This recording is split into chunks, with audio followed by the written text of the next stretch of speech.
Muri yeZimbabwe amuzana nhasi Vanhu Chamisa president wevanhu vamuka vakajamuka. Ndinoona kuti Vanhu Chamisa vanolonja inozi the news network.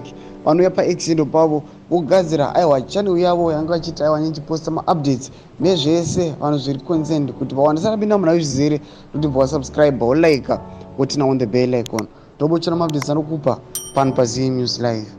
Nekuti anouya paexendo pavonyora achiti the news network. Greetings fellow citizens, I've opened this Chamisa News channel CNC to share my vision, ideas, thoughts, insights and perspectives on current affairs and the steps into the future. Please join us as we grow this channel. We are that great community of civilized. God bless you.